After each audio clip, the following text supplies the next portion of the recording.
Hello everyone, welcome to our channel. దూసుకొస్తున్న Montha తుఫాను తెలుగు రాష్ట్రాల్లోని పలు జిల్లాలకి రెడ్ అలర్ట్ జారీ. కుండపోత వర్షాలు. వివరాల్లోకి వెళ్లి తెలుగు రాష్ట్రాల వాతావరణ పరిస్థితులేంటి, మోందా తుఫాను ప్రభావంతో ఏ జిల్లాలో వర్షాలు పడతాయో తెలుసుకునే ముందు మీరు ఇంకా మన ఛానల్ కనుక సబ్స్క్రైబ్ చేయనట్లయితే వెంటనే సబ్స్క్రైబ్ చేయండి.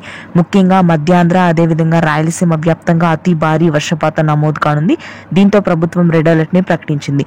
పలు ప్రాంతాల్లో స్కూళ్లు కాలేజీలకు సెలవులను కూడా ప్రకటించింది. ముఖ్యంగా మధ్యాంధ్ర, గుంటూరు, కృష్ణా, తూర్పుగోదావరి, పశ్చిమ గోదావరి, ప్రకాశం, నెల్లూరు జిల్లాల్లో దాదాపుగా 25 సెంటీమీటర్ల రికార్డు స్థాయి వర్షపాతం ఎడతెరిపి లేకుండా 4 రోజుల పాటు కొనసాగే అవకాశం ఉంది. గంటకి 100 కిలోమీటర్ల వేగంతో ఈదురుగాలులు వీయడంతో లోతట్టు ప్రదేశాలని సురక్షిత ప్రాంతాలకు తరలించారు ప్రజలను. ఏ క్షణానైనా మోందా తుఫాను కాకినాడ లేదా బాపట్ల వద్ద తీరాన్ని దాటే అవకాశం ఉండడంతో ప్రజలందరూ అప్రమత్తంగా ఉండడం మంచిది.